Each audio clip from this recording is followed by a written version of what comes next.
The practical definition of a zoo, if you look it up in the dictionary, says a facility in which animals are confined within enclosures, displayed to the public, and which they may also be bred. I think things are changing, are they not? Or am I mistaken that zoos seem to be moving away from just that one mission and expanding a mission to be far more supportive to animals around the world? You know, we have these animals here at the zoo so that people come in and they support the conservation work. So that's, from my perspective, a big point of those animals that are here at the zoo. We have Asian elephants, they're you know, very endangered, and so we have a long history of engagement in Asian elephant conservation. Right. Indian gharial. Gharial are these crocodilians, or longest crocodiles, so they get about 20 feet long. They get these really narrow snout for catching fish, but there are fewer than 700 of them left. They live in northern India. So we actually work with two groups there, Madras Crocodile Bank Trust and Wildlife Trust of India on their conservation, and so increasing that. But their species, obviously, the need is really great. The City of Los Angeles is proud to launch the first ever LA Zoo Conservation Strategic Plan. Just recently launched an initiative, which is a very, very bold conservation initiative. We took the time to develop this really strong plan, and we've got 6 key focal areas. Okay. So that's social and environmental justice, California conservation, human and wildlife coexistence, illegal wildlife trade, evidence-based conservation, and reintroduction or conservation translocations. So there's these 6 key focal areas that we have decided, based on a variety of reasons, that we need to really hone in on and focus on because of the strengths of the zoo, the strengths of the city, our location in California or Los Angeles, and a variety of other reasons. And the, you know, big focus for the last year globally has been the kind of social outcry about inequality, and that's actually really tied to conservation and conservation success. And a lot of conservation has realized this over the last decade or so, and so we're focusing on these key areas, but there's also this thread of, you know, remembering humans in conservation that kind of goes throughout.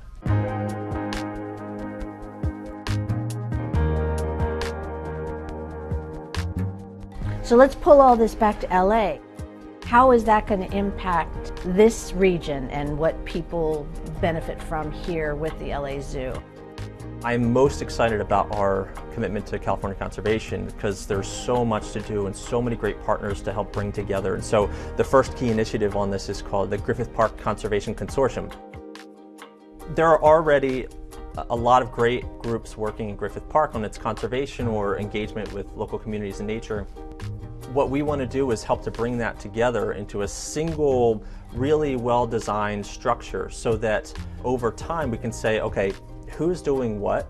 What's the action steps that are going to get to their end goal? How are we measuring that? And that we all know what's going on, and it's very transparent and collaborative. And so if they need, you know, this group is working on, say, raptor nest surveys. How can we help support that? We've got experts, you know, birders and raptor people at the zoo. Can they help support that work? Or maybe it's connecting people with nature. That's something that Rec and Parks is really engaged in. How do we, you know, increase accessibility of Griffith Park to local communities?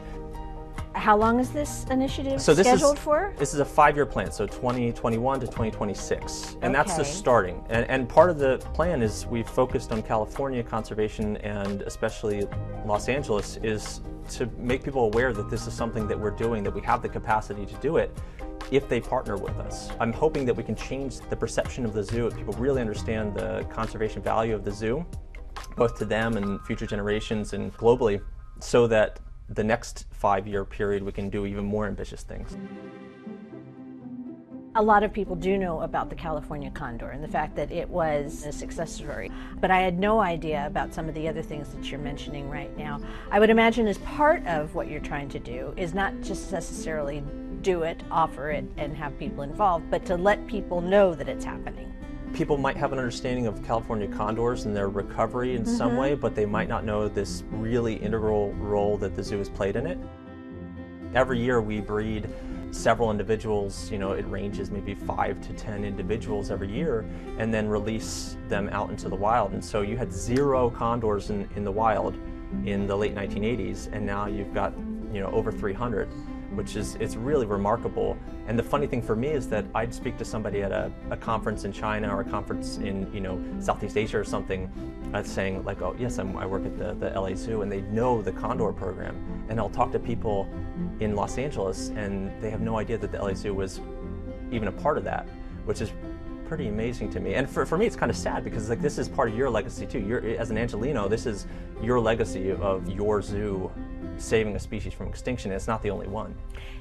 I've never said this out loud to anybody who would care, but maybe you will. I think about the fact that there are how many billions of people in the world, there are how many millions of people in Los Angeles, and you're talking about now there are hundreds of condors out there. That balance is really untenable, I would think, in so many ways, especially for someone like you. That the quantification of this must be incredibly, at once terrifying and motivating at the same time. Yeah, for sure. It's, I mean, you think about, okay, Asian elephants, right? That's a good example for Los Angeles.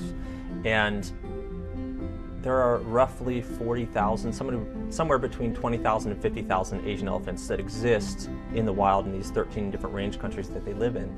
And you think, oh, 40,000, that's a lot. But, you know, you're talking about one small neighborhood in Los Angeles of people. For a species, 40,000, you know, you get a disease. I mean, obviously we've got disease on our mind right now because of this pandemic. You get one disease that wipes through the Asian elephant population, you're going to lose all of them, you know, in a very short period of time. You started in July of 19, and then, ta-da, March of 2020, nobody's going anywhere.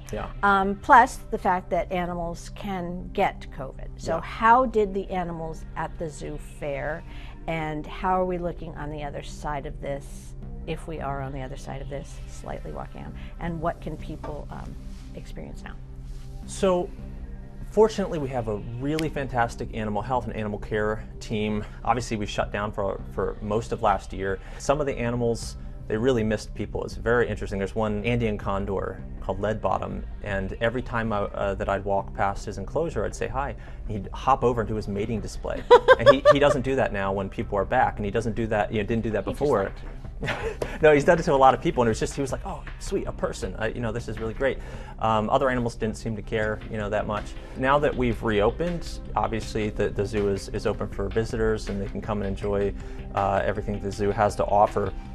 But we're still obviously very concerned about both the health of our animals and the health and well-being of the people who work there and visit there. So there are still, you know, recommendations about social distancing now inside. Obviously, wearing masks is part of the rules of coming to the zoo, just to keep everybody safe. But also, you know, it's a really particular situation because we have animals, and those animals can get COVID, and we don't know, you know, how susceptible a lot of them are and how strong they'll be impacted by it. So really, it's just being as cautious as possible for everybody.